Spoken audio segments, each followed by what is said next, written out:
तो ठाकुर जी ने कहा कि कंस वध के उपरांत मैं आपके घर अवश्य आऊंगी। अब ठाकुर जी रंगशाला में पहुंचे जहाँ पर धनुष रख रहा था और वहां पर सेवक भी खड़े थे। अब जैसे वहां से निकले तो सेवकों ने सोचा कि ये छोटे छोटे बालक हैं, ये क्या करेंगे। तो उसी समय दाऊद राजा ने उस धनुष को उठाया और उठा करके उसके दो टुकड़े कर दिए। खेल खेल में दाऊद राजा उस धनुष को तोड़ दिया और जैसे उस धनुष को तोड़ा तो जोर से गर्जना हुई। अब जोर से गर्जना हुई तो कंस समझ गया कि जो इस धनुष को तोड़ सकता है वह मुझे भी तोड़ सकता है। अब ठाकुर जी दाऊद जी के सहित सखाओं के साथ आए। अब नंद बाबा की गोद में छिपे कि बाबा मुझे बड़ी जोर से डर लग रहा है, इतनी भारी से गर्जना हुई है या के चक्कर में मुझे बड़ो डर लग रहा है।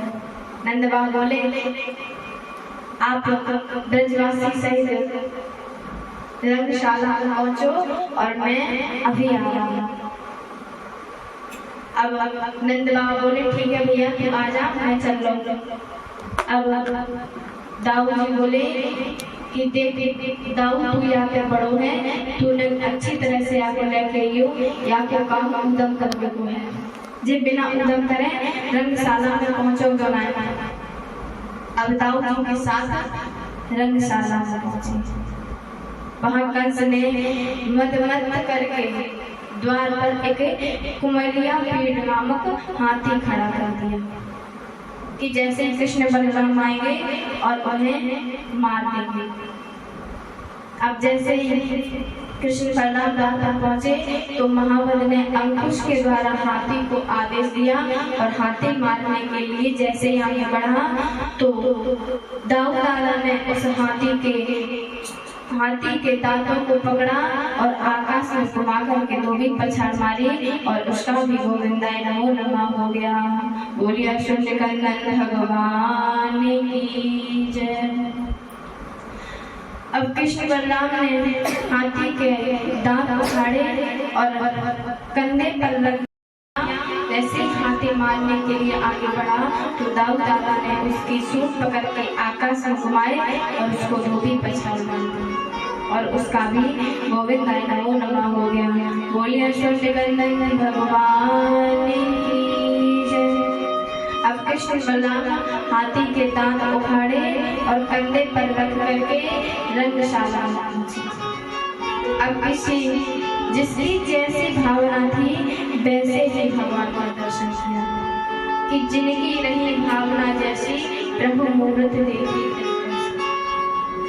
अब मन्मथ ने वीर पुरुषों के रूप में देखा, मनुष्यों ने नर के रूप में देखा, स्त्रियों ने साक्षात कामदेव के रूप में देखा, दुष्टों ने साक्षात शासक के रूप में देखा और जो पिता स्वरूप बैठे थे उन्होंने साक्षात बालक के स्वरूप में देखा। और कंस को साक्षात मौत नजर आ रही थी। कंस सोच रहा था कि ये भी हमारी तरह हाड़ और मांस का बना हुआ है, इसीलिए इतना चमक रहा है, इसका मैं अभी देख कर दूंगा।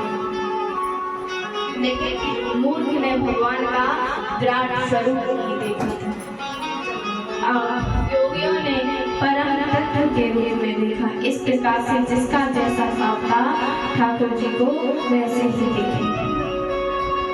अब मन्मथ ने ठाकुर जी से कहा कि आओ चलो दो दो हाथ हो जाए।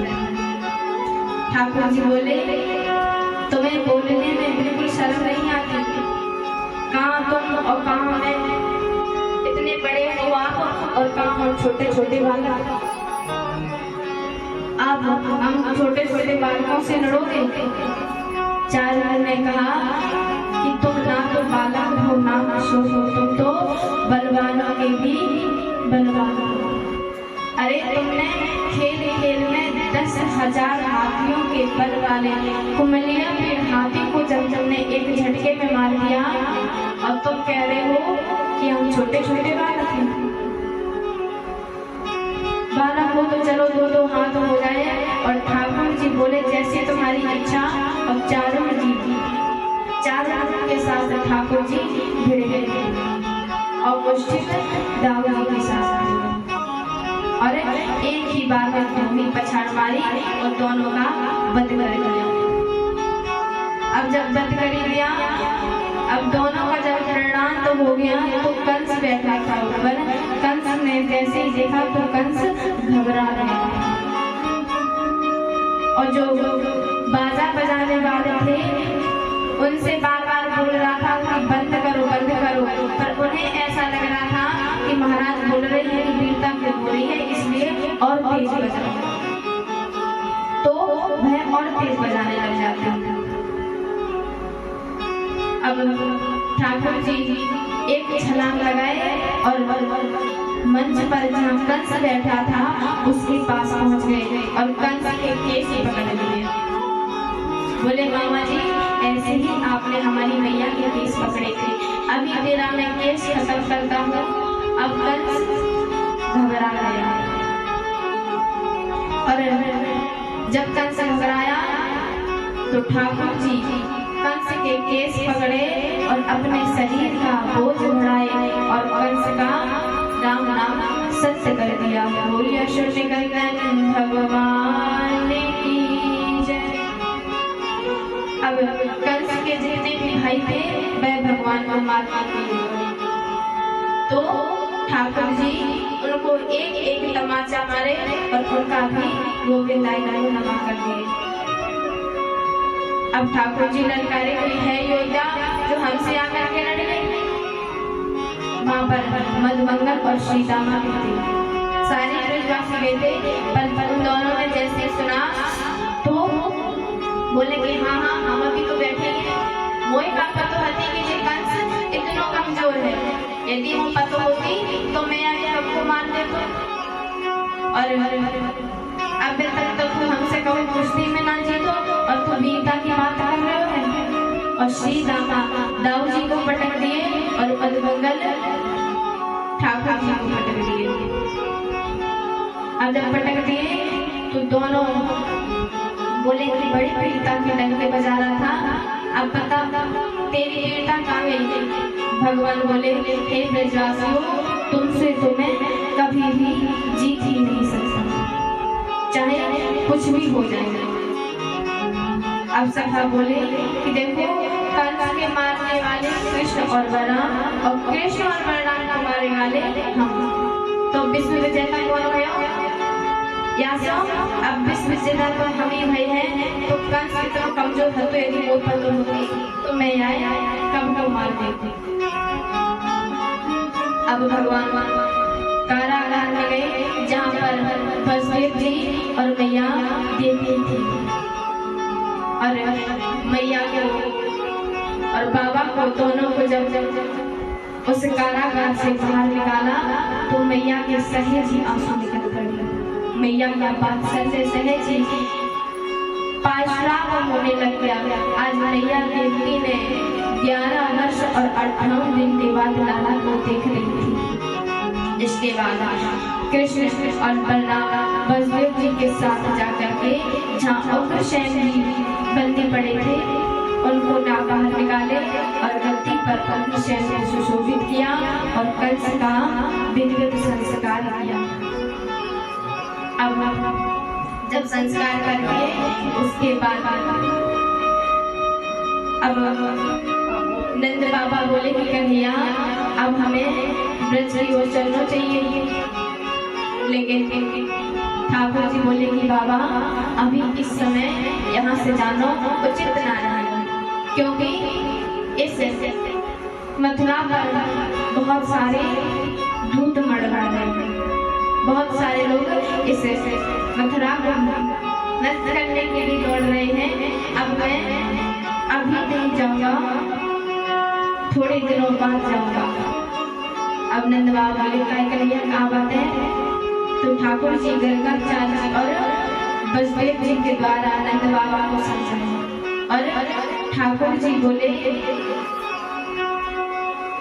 कि गर्गाचार्य से बोले कि बाबा को थोड़ा समझाओ। तब गर्गाचार्य जी महाराज ने भगवान की प्रेरणा से नंद बाबा को भेजा, वसुदेव जी को भेजा। नंद बाबा के पास भेजा कि बाबा देखो ये कन्हैया कैसे कैसे तुम्हारे पास गयो तो कैसे ब्रज में पहुंचो। अब जैसे ही नंद बाबा की कथनी सुनी तो सारे ब्रजवासी और नंद बाबा के पैरों तले जमीन खिसक गई। सब एकदम अवाक है के खड़े रह गए, सोचने लगे कि जा ब्रज में आए हैं हम और सब कुछ लूट गए हो, जब मथुरा में आके हमारे सब कुछ लूट गए हो, जब मथुरा ने हमारे सब कुछ छीन लियो। और बड़ी तेज से सारे लोग ब्लाक करने लगे। अब जब सारे लोग फूट फूट करके रोने लगे और कहने लगे कि मथुरा ने हमारा सब लूट लियो। अब कन्हैया जब ना आए तो नंद बाबा और ब्रजवासी जैसे तैसे रथ पर आरूढ़ हुए और आरूढ़ होकर के ब्रज की ओर चले गए। अब जैसे ही ब्रज की ओर चले गए तो रास्ते में जब वहां पर ब्रज में जाकर के पहुंचे तो मैया यशोदा और गोपियां सब वहीं पर खड़ी थी। बोल भी गई थे भगवान कि परसों आ जाऊंगा, इसलिए सारे लोग वहीं खड़े थे। अब जैसे ही रथ से नंद बाबा उतरे, गोपी ग्वाल ने देखा कि कन्हैया आया, सबका मुख एकदम मलान है, सबका मुख एकदम कोमल है। और अब ब्रजवासियों के मलान को देख करके गोपियां व्याकुल हो गई। यशोदा जी ने देखा, यशोदा जी आई और बोली कि मगर कन्हैया ना आयो, कन्हैया ना दिख रहे हो, इतनी देर है। नंद जी सिसक करके रो पड़े और बोले यशोदा कन्हैया ना आया। इतना सुनते ही यशोदा मैया चित्कार करके रोने लग गई और रोने लगी, बेचारी बेहोश हो गई। बोली मगर कन्हैया ना आयो तो तुम कैसे आए, तुम कन्हैया को लेकर कहीं आते। कन्हैया के वियोग में ये प्राण अब टिक ना रहे हैं, किंतु यदि कन्हैया के वियोग में मैं भी प्राण त्याग दे तो कन्हैया जा मारे मैं वहां से चुपचाप निकल आया। ब्रजवासी गोपियां सभी फूट फूट करके रोने लगी और इसके बाद संपूर्ण ब्रज में विरह की बहार आ गई। अब समय आने पर ठाकुर जी का यज्ञ पवित्र संस्कार हुआ और संदीपनी ऋषि के यहाँ पर उज्जैन में विद्या अर्जन करने के लिए गए और वहाँ पर 1 वर्ष के लिए निवास किया और 1 वर्ष में 64 दिन में भी 64 विद्याओं को प्राप्त किया और वहीं पर प्रभु की सुदामा जी से मित्रता। अब 1 वर्ष बाद ठाकुर जी संदीपनी जी से निवेदन करते हुए गुरुदेव आप गुरु दीक्षा के लिए आज्ञा दीजिए। तो संदीपनी जी बोले कृष्ण से कि मैं तो धन्य हो गया कि जो आप जैसा सत्संग, आपका गुरु होने का मुझे गौरव प्राप्त हुआ, भला इससे बढ़कर और क्या गुरु दीक्षा हो गया। और अब मेरी तो कोई इच्छा नहीं है, पर तुम अपनी गुरु माँ से अवश्य पूछ लेना। अब भगवान गुरु माँ से पूछे जाके कि मैया गुरु दीक्षा में आप क्या देना चाहते। तब प्रभु को देख करके गुरु माँ बोली कि हे कृष्ण, हमने सुना है कि आप साक्षात भगवान और जो मेरा पुत्र समुद्र में डूब करके मर गया था, किंतु तुम्हारे आने के बाद मैं उसका वियोग भूल गई और जब आज तुम जा रहे हो तो फिर से मुझे दुख याद आ रहा है, इसलिए मेरे पुत्र को मुझे प्रदान कर दो जो वर्ष से पहले समुद्र में डूब गया था। तब कृष्ण और बलराम समुद्र के पास गए और प्रभु का स्वागत किया। और सब प्रभु को जब समुद्र देव ने आज्ञा दी, जब भगवान ने समुद्र देव को आज्ञा दी तो समुद्र देव जब जाकर के देखे कि प्रभु हमारे पास आपका पुत्र नहीं है। एक हमारे अंदर पंचजन नाम का असुर रहता है, वो संत के रूप में रहता है। यदि उसके पास हो तो आप जाकर के ले लो। तो भगवान उस पंचजन के पास गए और उसका वध किए। उसके पास भी जब पुत्र नहीं मिला तो उस पंचजन नामक संत को प्राप्त हुआ। उसके बाद कृष्ण और बलराम शैमनीपुरी पहुंचे। वहाँ यमराज ने उनका पूजन किया और निवेदन किया कि प्रभु क्या आज्ञा है। तो प्रभु ने कहा, जो मेरा गुरु पुत्र था, जो समुद्र में डूब करके मर गया, उसको वापस कर दो।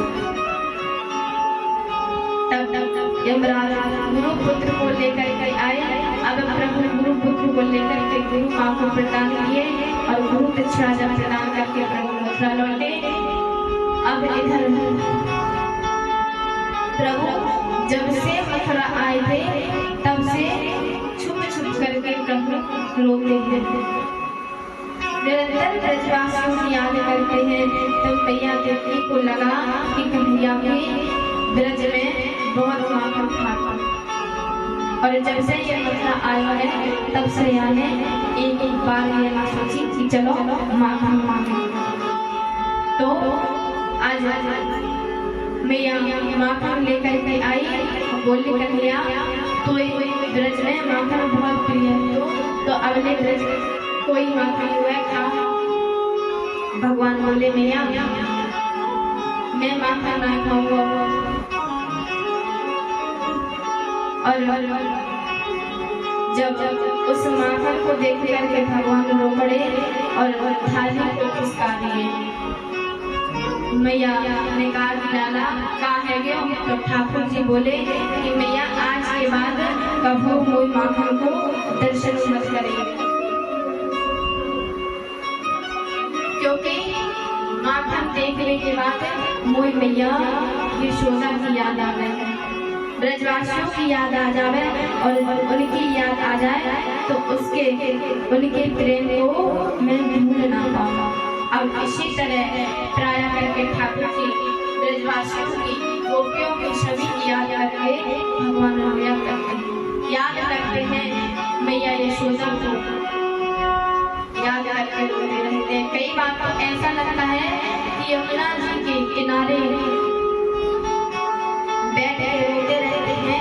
कभी श्री जी के अंग सौरभ वायु के माध्यम से आ जाते हैं, उसी में गिर होकर के कई बार तो यमुना जी में गिर जाते हैं। तब देखते मैया ने उद्धव जी से कहा कि कन्हैया जब से ब्रज से आया है तब से ना जाने कभी बार मैंने देखे ही आया, वो निरंतर रुदर कर जाए। तू यह समझा। अब जब सुखदेव जी उद्धव जी का परिचय दे रहे हैं, उद्धव जी दृष्टि वंश के प्रवर मंत्री श्री कृष्ण के प्यारे सखाते और साक्षात बृहस्पति जी के शिष्य और विद्वानों में परम श्रेष्ठ। अब उद्धव जी भगवान के पास गए और भगवान से निवेदन किए कि प्रभु आपकी भगवत्ता में मुझे कोई संदेह नहीं, किंतु ये जो आप बार बार ब्रजवासियों को याद करके देते हो ये मुझे अधर ब्रह्म में डाल देता है, मोह में डाल देता है। आपको ऐसा ब्रजवासियों को याद करके रोना नहीं चाहिए, ये आप रोते हो शोभा नहीं देता। तब भगवान उद्धव जी का हाथ पकड़ के बैठे और बोले हे उद्धव, अभी तुम ब्रजवासियों के प्रेम को नहीं जानते। भगवान कहे उद्धव जी ब्रजवासी मेरे मन में, मेरे प्राण में, उन्होंने मेरे लिए देह धारण करके रखा है। वो सब कुछ मान लिए है, मुझे ही सब कुछ मान लिया, उन्होंने मेरे लिए लौकिक त्याग दिया। उद्धव जी ने कहा प्रभु बड़े आश्चर्य की बात है, उनका मन भी मेरे पास नहीं है, उनके प्राण भी उनके पास नहीं है और उन्होंने देह के सभी लौकिक धर्म को त्याग दिया है। और तभी इतने के बाद ठाकुर जी भगवान बोले उद्धव ब्रज मेरे लिए एक क्षण के लिए भी मिल सकता नहीं, मैं उस ब्रज को कैसे भूल जाऊं जिस ब्रज में मैंने इतने वर्ष बिताए हुए हैं। उद्धव मोए ब्रज विसरत नहीं। भगवान कह रहे हैं उद्धव ब्रज में एक क्षण के लिए मैं विसरता नहीं हूँ। वो यमुना जी की सुंदर कबरी कुंजों की छाया, वृंदावन की दिव्य शोभा, सुरभि गाय के बछड़े और गोष्ठ सखा कोलाहल करते। सवेरे सवेरे मैया यशोदा मोए माखन को खवावे। सवेरे सवेरे मैया माखन लेके आवे और मैया जब माखन को आवे, जब मेरे मुहड़े में लेके तो मैया बड़ी प्रसन्न हुए। बताओ उद्धव मैं उस सुख को कैसे भूल जाऊं। उधर में जलन है वे लग गई, मैंने ना जाना कैसे कैसे नटखट लीलाएं की हैं। अब यशोदा जी और नंद ने मेरा निर्वाह किया। उद्धव ये तो कंचन की नगरी है, ये कंचन की नगरिया एक क्षण के लिए भी मेरा मन नहीं लगता। उद्धव जी बोले प्रभु एक ही बात तो मेरी समझ में आएगी कि ब्रजवासी आपको याद करके रोए और आप ब्रजवासियों को याद करके रोए हैं। और उनके दुख का कारण है कि उन्हें आपका ब्रह्म स्वरूप का बोध नहीं है। और जब उन्हें आपके व्यापक परमात्मा रूप जब बोध हो जाएगा तो वे खुद ही नहीं रोएंगे, उनका रोना धोना बंद हो जाएगा। और जब उनका रोना धोना बंद हो जाएगा तो आपका दुख अपने आप हो जाएगा।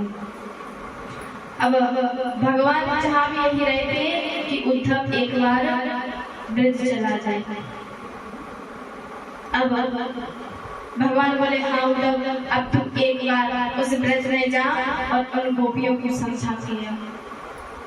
और भगवान ने जैसे उद्धव ने कहा कि भगवान अब मैं ब्रज में जाऊंगा और उन गोपियों को भी समझाऊंगा और मैया को, बाबा को, सखा को, सभी को समझाऊंगा। अब उद्धव जी जैसे ही तैयार हुए जाने के लिए तो आज भगवान को ऐसा लग रहा है कि मैं ही जाऊंगा। और भगवान उद्धव जी को अपना मुकुट दिए, अपना पटका दिए और उद्धव को अपना मुकुट भी दिए। और जब उद्धव जी महाराज जा रहे थे तो भगवान पीछे से दौड़ रहे थे कि उद्धव मैया को ये कहना, उद्धव बाबा को ये कहना, उद्धव गोपियों को ये कहना। अब भगवान से बोल रहे हैं उद्धव जी महाराज की प्रभु आप वापस चले जाओ, कांटे पैर में चुभ रहे हैं, धूल उड़ रही है, आप गंदे हो रहे हो प्रभु, आप वापस चले जाओ। आज भगवान को ऐसा लग रहा है कि मानो खुद ही जा रहा है ब्रज में। अब जैसे ही उद्धव जी महाराज ब्रज में आए तो कुछ ग्वाले खड़े थे। और जब ग्वाले खड़े थे और उन्होंने देखा कि जे रथ आयो है और एक सखा तो नाचने लगो कि हमने कही थी ना कि कन्हैया हमारे बगैर ज्यादा दिन रह न सके, जे जरूर आवे। अब जैसे ही रथ खड़ा हुआ तो रथ जब खड़ा हुआ तो एक सखा छोटा सा था, वह सखा बोला एक बात बताओ कन्हैया अभी भी ना आयो कि आवे बस दरवाजा खुल जाए रथ को सोई कन्हैया आयो। इतने में एक छोटा सा सखा खड़ा था, वह मुंह खोल करके खड़ा हो गया। जब मुंह फेर करके खड़ा हो गया तो एक सखा बोला कि भैया क्यों कन्हैया आ रहा है और तू ऐसे खड़ा हो गया। मैं छोटा सा वाला बोला कि एक बात बताओ जब कन्हैया गया था यहाँ से तब क्या मुझसे पूछ के गया था, क्या मुझसे आज्ञा दी थी उसने? क्या मुझसे बोल करके गया था? मैं उसके पास बिल्कुल नहीं जाऊंगा, और जब तक वह मेरे चरणों में 10 बार माफी नहीं मांगेगा तब तक उसका मुंह भी नहीं देखेगा। और इतने में जब रथ का गेट नहीं खुला तो सखा बोला, हमने कहा था ना वो नहीं आया। एक सखा बोला, तुम्हें कैसे पता कि वो नहीं आया? तो वह सखा बोला कि यदि कन्हैया आया होता तो इतनी देर वह रथ में बैठा नहीं रहता। अब तक तो कब का न जाने वह गले लगा लिया होता, कब का रथ से उतर गया होता।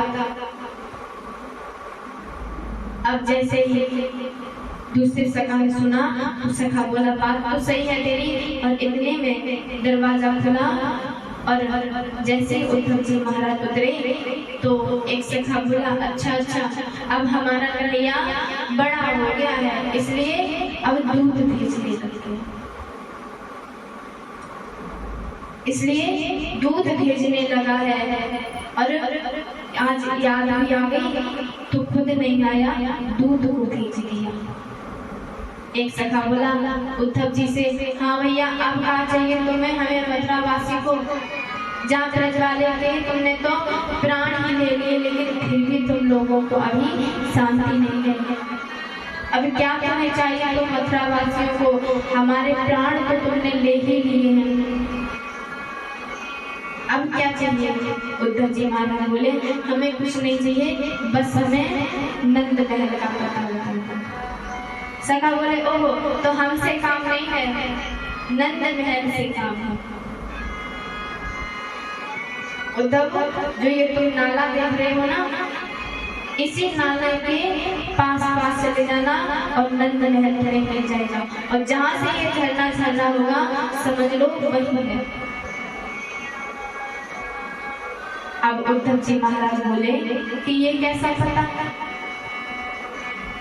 नाना बोल दिया कि इसको इसके पास चले जाओ।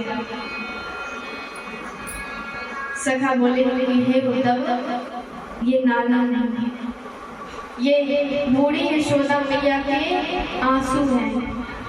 जब से भगवान गए हैं तब से मैया निरंतर रोदन करती है। अब ठाकुर जी का ध्यान किए उद्धव जी महाराज, और उद्धव जी महाराज चले। और जैसे ही नंद महल में पहुंचे तो बाबा से मिले और बाबा से बात ही कर रहे थे कि इतने देर में मैया यशोदा आई।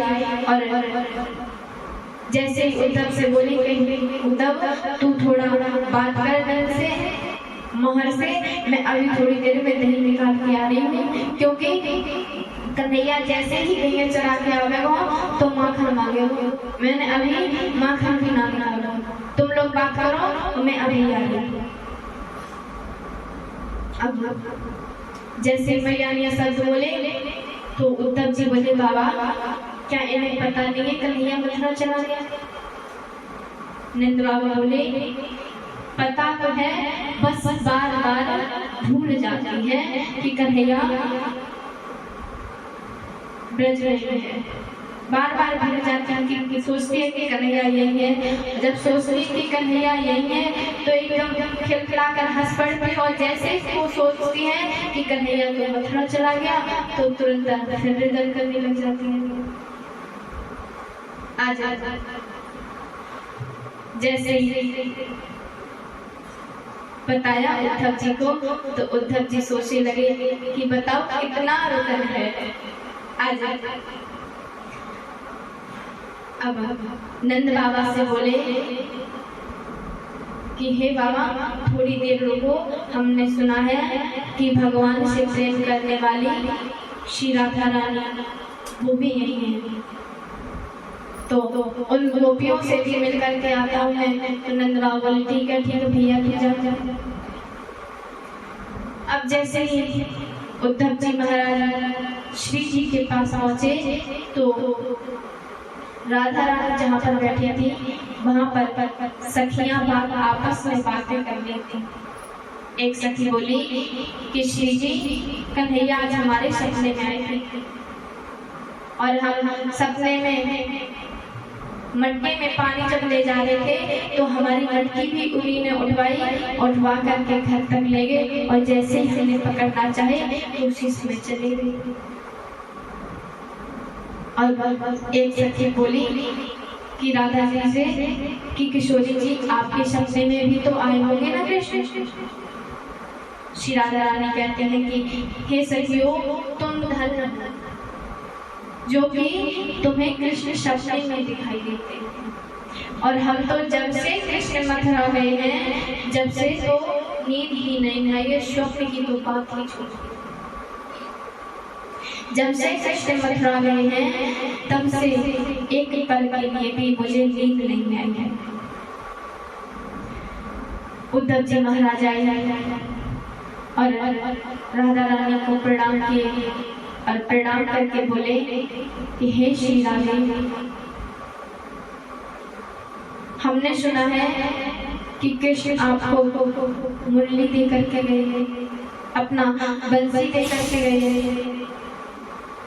राधा रानी बोली तू इतना झूठ क्यों बोलता है, कन्हैया तो हमारे सामने खड़ा है। उद्धव जी बोलते हैं कहाँ पर खड़ा है। उद्धव जी बोले कहाँ खड़े हैं, देख तुझे दिखाई नहीं पड़ रही, ये सामने ही खड़े हैं। इतने में एक भ्रमर आया, वह श्री राधा रानी के चरणों में बैठ गया। अब जैसे वह चरणों में बैठा तो श्री जी उसे दूर करने लगे कि हट हट दूर जा, तू भी उसी कृष्ण की तरह निष्ठुर है, तू भी काला वो भी काला, वो भी दूसरे से प्रेम करे है और प्रेम को पूरा जान ना पावे वासे पहले ही चलो जावे। और ये भ्रमर भी उसी प्रकार है, ये फूलों का रस लेता है और रस लेकर के वापस चला जाता है। जब श्री राधा रानी इस प्रकार से उस भ्रमर से बोली तो उद्धव जी की बुद्धि चकरा गई। उद्धव जी सोचे कि ये बोल क्या रही है। अब उसके बाद जैसे ही भ्रमर उड़ करके जाने लगा तो श्री जी सोचने लगी कि यदि मैंने ये सब इसे बोल तो दिया, यदि इसने ये जा करके कृष्ण से बोल दिया तो फिर वह कितने रोएंगे, उनका शोक सूख जाएगा। तो फिर दोबारा बोलने लगे कि आजा आजा वापस आजा, कहाँ जा रहा है, आजा वापस आजा। और फिर वह भ्रमर आकर के वापस श्री राधा रानी जी के चरणों में बैठ जाता है। अब जब बैठ जाता है तो श्री राधा रानी से बातें करता है। राधा रानी भी उससे बात करती है, एक बात बताओ क्या कन्हैया वहाँ पर खुश तो रहता है? और कन्हैया वहाँ पर आराम से तो रहता है। और उस कन्हैया से जाकर के कहना कि तुम ब्रज की बिल्कुल भी चिंता मत करो, ब्रज में हम सब कुछ संभाल लेंगे। और भ्रमर भी धीरे धीरे बात कर रहा है। जब बात कर रहा है तो उद्धव जी महाराज सुन भी रहे थे, भ्रमर भी बोल रहा है आजा। जब उद्धव जी महाराज देखे तो उद्धव जी महाराज की बुद्धि चकरा गई, बुद्धि एकदम भ्रमित सी हो गई। कहने लगे कि भ्रमर भी बोलता है। इतने में श्री राधा रानी बंसी को लिए और कान से लगाए और बंसी बोलती है कि हे श्री राधे, जिसका हृदय में प्रेम कभी हुआ ही नहीं, जिसका दिल कभी प्रेम में टूटा ही नहीं, वो मुझे बांसुरी का दर्द क्या भला समझे। अब बांसुरी भी बोल रही है। उद्धव जी महाराज की बुद्धि बड़ी तेज से घूम रही है, सोच रहे हैं कि अभी तक तो भ्रमर बात कर रहा था लेकिन अब बांसुरी भी बोल रही है। इतने में एक पत्र लेकर के आए और श्री राधा रानी को दिए, बोले कि ये कृष्ण ने पत्र भेजा है आप लोगों के लिए। अब जैसे ही सखी ने उस पत्र को लिया तो उस पत्र को फाड़ दिया। उद्धव जी बोले, अरे भगवान, अरे सखियों क्या पागल हो गई हो, इस पत्र को थोड़ा पढ़ तो लेती कि लिखा क्या है इसमें। गोपियां बोली, हे उद्धव तू ही पढ़ नहीं पाती, हमने कृष्ण को पढ़ लिया है। ये पापी तेरे लिए है, तू पढ़, मैंने कृष्ण को बड़ी अच्छी तरीके से पढ़ा है। और उद्धव जी महाराज बोले कि हे श्री राधे, अब मैं वापस आऊंगा तो आप भगवान के लिए एक पत्र लिख दो। अब जैसे ही पत्र लेकर के राधा रानी को उद्धव जी महाराज लिए तो राधा रानी ने उस पत्र को लिया, तो उसमें पहला ही शब्द लिखा कि हे श्री राधे, आप लोग कहाँ चली गई? आपका ये कृष्ण तुमको इस ब्रज के निकुंज में बहुत ढूंढता है, आप कहाँ चली गई? और लिखने के बाद उद्धव को दे दिए। और उद्धव को जब दे दिए तो उद्धव बोला कि मैं इसको पढ़ सकता हूँ क्या? उद्धव जी से बोली, हाँ हाँ पढ़ो पढ़ो। अब जैसे ही उद्धव जी महाराज ने पापी को खोला तो उस पापी में पहला ही शब्द लिखा था कि हे श्री राधे, तुम कहाँ चली गई? अब बुद्धि और ही भ्रमित हो गई। उद्धव जी की बुद्धि एकदम बौरा गई कि सोचने लगे कि राधा, वो भी श्री राधा को पत्र लिख रही है। अब जब उद्धव जी महाराज मथुरा से आए थे तो बड़ी चमचमाती धोती, बगलबंदी, पटका, मुकुट डाल करके आए थे। और जब ब्रज से जा रहे हैं तो शरीर में कुछ है ही नहीं और मुख में श्री राधा श्री राधा श्री राधा, बस राधा का नाम करते हुए जा रहे हैं। आज जब सुने हैं उद्धव जी जब वापस पहुंचे तो भगवान बोले और उद्धव व्रत में सब ठीक ठाक हो गए, लेकिन उद्धव जी एक ही बात बोले थे कि श्री राधा श्री राधा। उनके मुख से सिर्फ राधा नाम ही उच्चारण हो रहा था। आज जब उद्धव कह रहे हैं प्रभु, बस मेरे मन में यही एक कामना है कि आप वापस उस वृंदावन में चले जाइए, क्योंकि यदि आप उस ब्रज में वापस नहीं गए तो वह ब्रज आपकी ग्रह अग्नि में ब्रज पूरा डूब जाएगा। उन गोपियों की निरंतर चरण पड़ी, जिन गोपियों ने लौकिक परलौकिक सभी धर्मों को त्याग दिया, संबंधियों का त्याग करके श्री कृष्ण को प्राप्त किए, जिन भगवान की चरण में श्रुतियां आज भी खोज रही है किंतु आज भी प्राप्त नहीं कर पाई, ऐसी गोपियों के चरण मेरे सिर पड़ जाएंगे। मैं उन गोपियों की निरंतर वंदन करता हूँ। अब उद्धव जी बोले भगवान, आप तो वास्तव में ही निर्दयी थे। तब भगवान ने कहा, उद्धव अर्थात बात क्या है? मेरा और ब्रजवासियों का वियोग होता ही नहीं। उद्धव तुम ज्ञानी तो हो किंतु प्रेमी नहीं थे, इसलिए मैंने तुम्हें प्रेम की पाठशाला श्री वृंदावन में भेजा था।